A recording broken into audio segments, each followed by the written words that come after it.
This time on The Adventures of Tarka. We find the best place to swim with turtles on the whole island. We feature the plastic cleanup efforts of a local dive shop. And we reluctantly put Tarka back on the hard for some much needed work.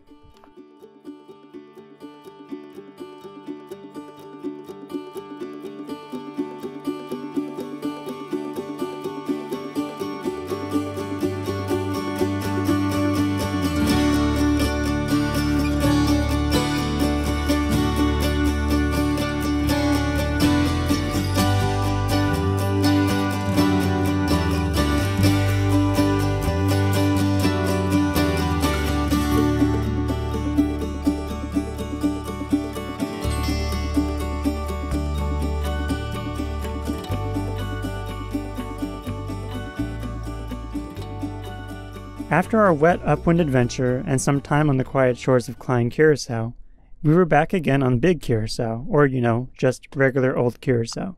Our plan is to sail downwind to Colombia, followed by the beautiful Sandblast Islands off the coast of Panama. But right now, there are still a lot of things to do here in Curacao, as well as a whole list of boat projects. But we'll come back to those. Life in the anchorage of Spanish water is fairly routine. Though Curacao is generally a pretty dry place, this is the hurricane season, and a passing tropical wave can give it a wholly different vibe.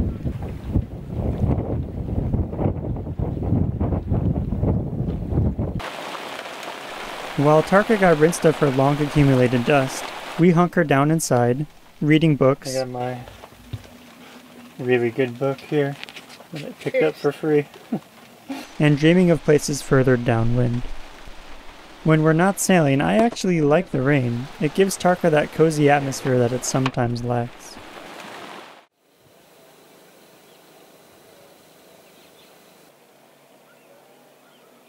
With the wind sucked away by the passing weather, the boats all adopted confused orientations in the anchorage. It seems kind of fitting that sailboats become a bit aimless without the wind to guide them. Nushta took this rare opportunity to take the dinghy to shore for a run. Probably the only time it didn't get wet on a dinghy trip.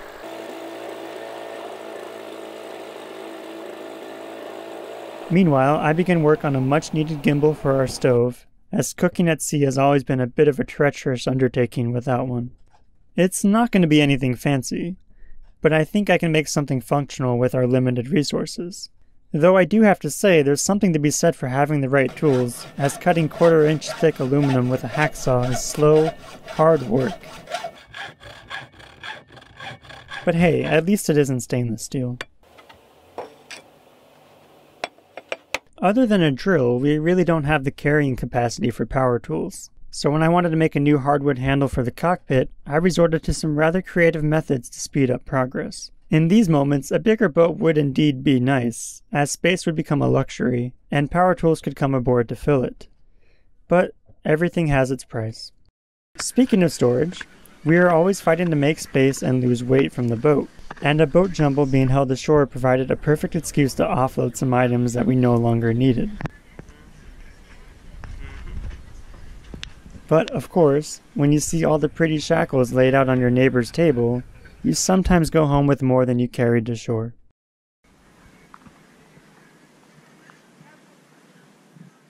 There are also some other small projects going on aboard Tarka, including testing a masthead mount for a GoPro when we later need to navigate difficult reef passages. But I don't think this configuration is going to work out. Despite routine life on the hook, there are more exciting things to do here in Curacao. Our friends Teresa and Lucas rented a car and invited us to join them for a trip to the north end of the island.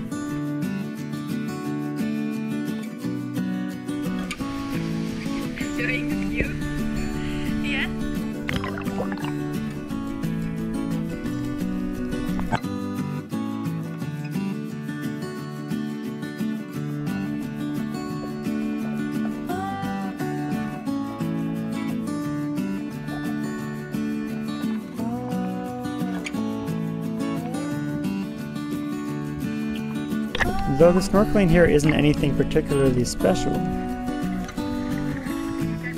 this spot is well known for its sheer quantity of turtles.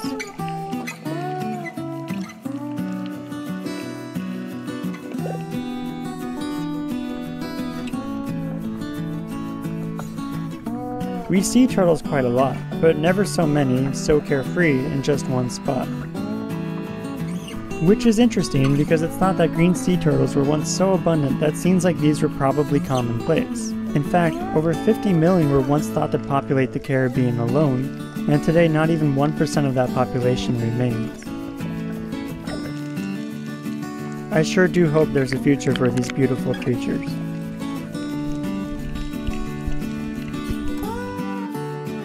Once we had our fill of turtle paradise, we moved on to a spot called the Blue Room, but it was a bit of a hike to get there.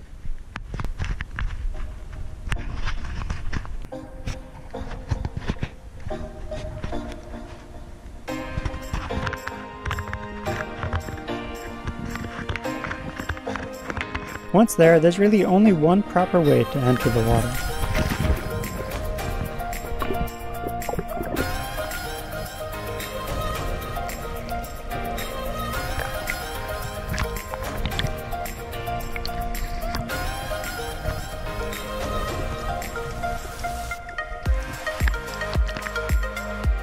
It was definitely an interesting spot, and it capped off a nice day of exploration far away from our boats for a change.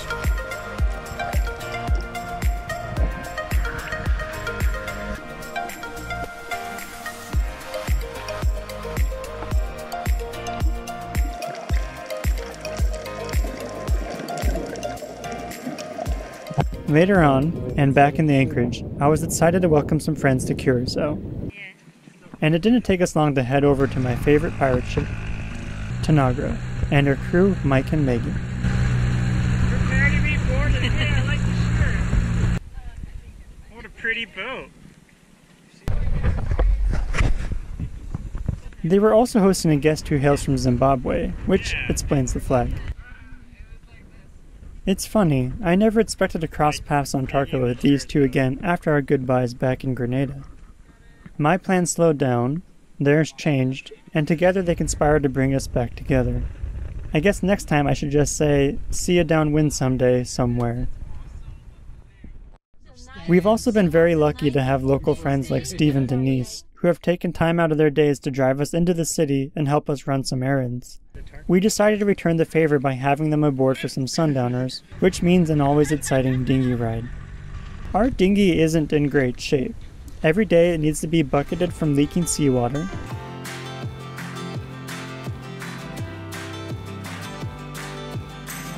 and reinflated from leaking air.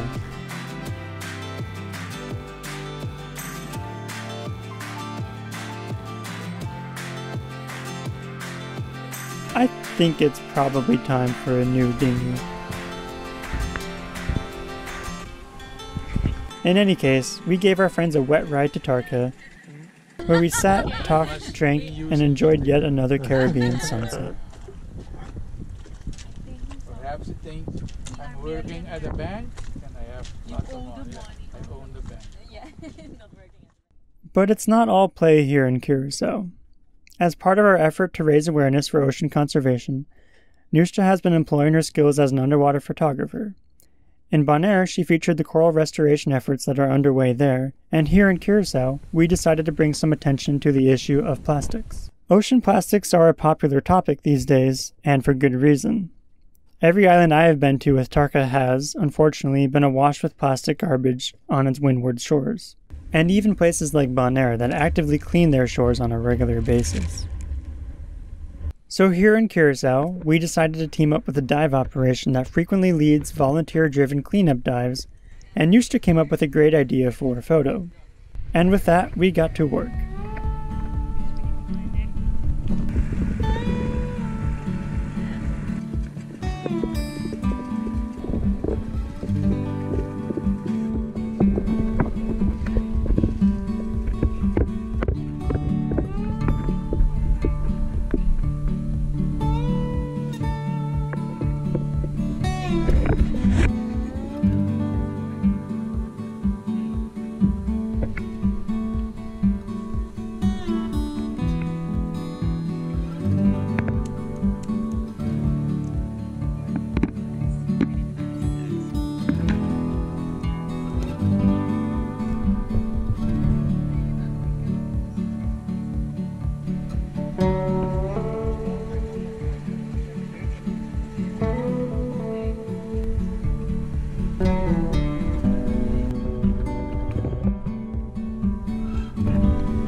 I have to admit, it felt pretty strange to be bringing a big bag of trash into the water with us. But don't worry, we brought it all back out with us at the end.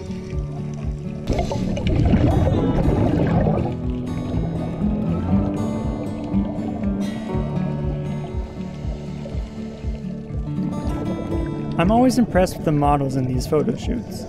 Maintaining composure at depth without air or a mask is really something, let alone looking good all the while. Our support diver, and owner of the dive operation, also played a critical role, swooping in from the sidelines whenever needed.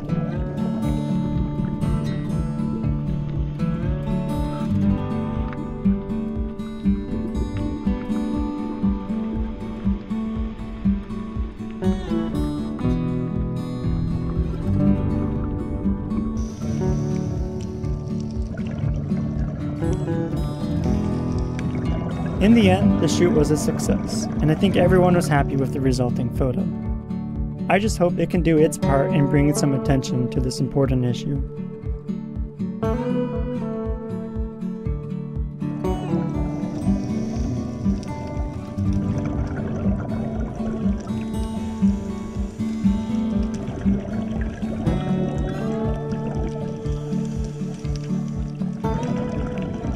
With that done, Tarka now needed our attention. Only 1 year ago I hauled out and put new bottom paint on, but sadly that paint never really worked, and all that scrubbing had already worn the paint down to the primer.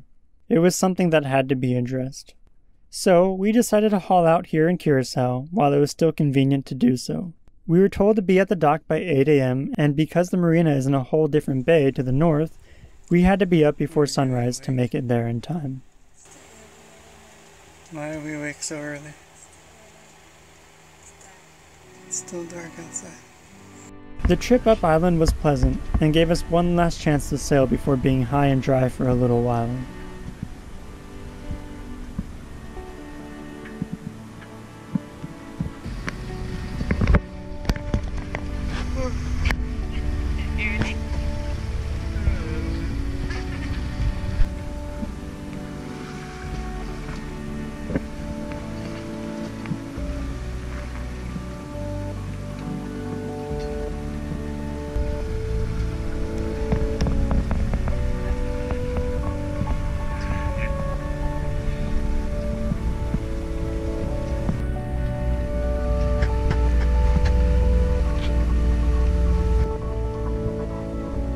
Arriving in Willemstad meant passage through the floating bridge, so we called them up on the radio for permission to enter.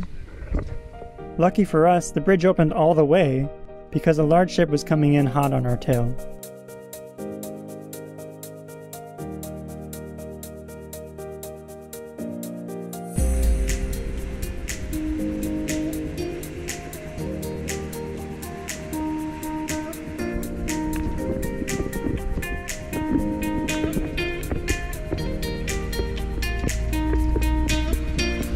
In fact, we quickly discovered that Tarka is no match for even the idle power of a tug, as this one here, holding itself against the wall, pushed us dangerously to port as we passed.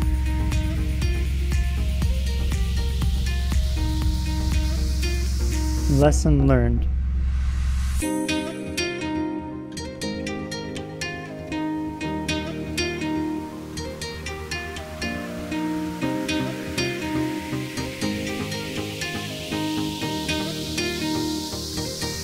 We arrived at the dock on time and got Tarka tied up before heading over to the office.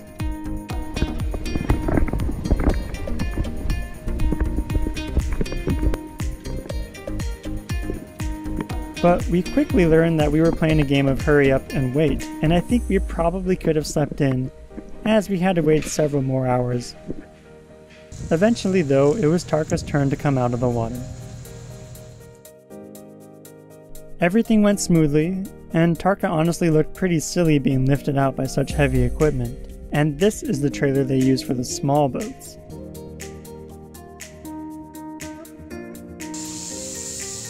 Once high and dry, and after a pressure wash, it was very apparent why Tarka was ready for new bottom paint. The yellow primer was showing through just about everywhere. We didn't waste a whole lot of time, and decided to see what we would be up against by removing some old paint. The goal here is to get down to the gel coat and start all over. So how's it going? Oh, I think we'll be done in probably 2 hours. 2 hours. Yeah, definitely. This meant getting through the primer and then through many layers of accumulated bottom paint beneath that. To be nice to the environment and to our neighbors, we decided to scrape the old paint off, collecting as much of it as possible. Little did we know, though, just how much work this was going to be.